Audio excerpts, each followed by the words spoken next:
हैदरनगर प्रखंड का एकमात्र फार्म हाउस एग्रो पार्क अपने आप में है बेमिसाल, क्योंकि विदेश छोड़कर स्वदेश लौटा तारा गांव का बेटा हामिद सिद्दीकी कर रहा है इसकी देखभाल और इसके साथ ही स्थानीय लोगों के साथ जलाई है जल, जंगल और जमीन को बचाने के लिए मसाल। जी हाँ, कई खाड़ी देशों में कार्य करने के बाद वापस भारत लौटे हामिद सिद्दीकी जल संचय के लिए लोगों को प्रेरित करने में जुटे हैं, क्योंकि वे मानते हैं कि जल ही जीवन है। इसलिए आने वाली पीढ़ी के लिए पीने का पानी बचाना हम सभी का कर्तव्य है। इसी उद्देश्य से उन्होंने पलामू जिले के परता पंचायत के कुंवरखाप गांव में Huda livestock and agro park का निर्माण किया है, जो जल संग्रह के साथ साथ क्षेत्र को प्रदूषण मुक्त बनाने पर काम कर रहा है। पश्चिम बंगाल में पहले चरण के चुनाव पूरे हो चुके हैं। इस चरण में पूर्व और पश्चिमी मेदिनीपुर के अलावा बांकुड़ा, पुरुलिया और झारग्राम जिलों की 30 सीटों के लिए वोटिंग हुई। पहले चरण के चुनाव अभियान में खेला हो बे जैसे नारों और आरोप प्रत्यारोप के शेर में आम लोगों के जुड़े असली मुद्दे गायब रहे। ये कहना गलत नहीं होगा कि पहले चरण का चुनावी अभियान पूरी तरह से एक दूसरे पर हमला करने का रहा। इसने आम लोगों को भी असमंजस में डाला कि एक दूसरे पर आरोप मढ़ने वाले नेताओं में से सही कौन है और गलत कौन है। यही वजह है कि अधिकांश लोग इस बार कुछ भी खुलकर नहीं बोल पा रहे हैं।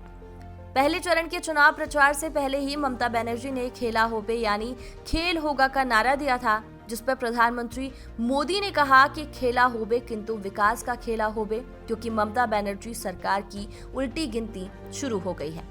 इसके अलावा अमित शाह समेत दूसरे नेता भी लगातार यही कहते रहे कि खेला नहीं होगा, अब खेला खत्म होगा।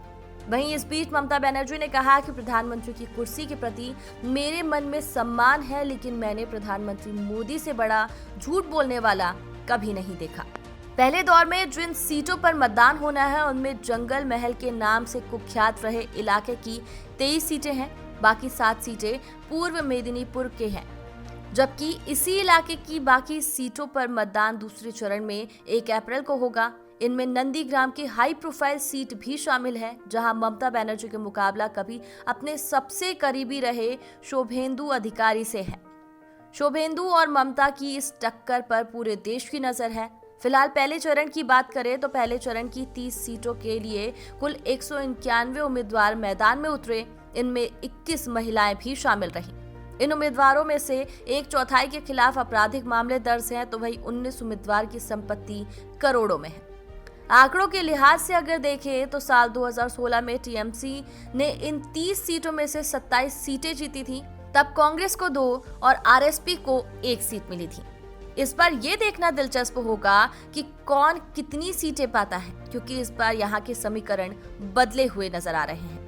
लोकसभा चुनाव में मिली कामयाबी के बाद अब बीजेपी की निगाहें इन सीटों पर है। यही कारण है कि यहाँ मोदी ने 3 चुनावी रैलियां की और उनके अलावा उत्तर प्रदेश के मुख्यमंत्री योगी आदित्यनाथ, गृह मंत्री अमित शाह, राजनाथ सिंह, जेपी नड्डा समेत बीजेपी के कई प्रमुख चेहरे ने यहाँ खूब जान झोंकी।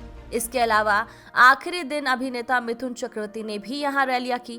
बाकी तो सब समय के गर्भ में ही है कि क्या होगा, समय ही बता पाएगा कि कौन किस पर भारी पड़ेगा।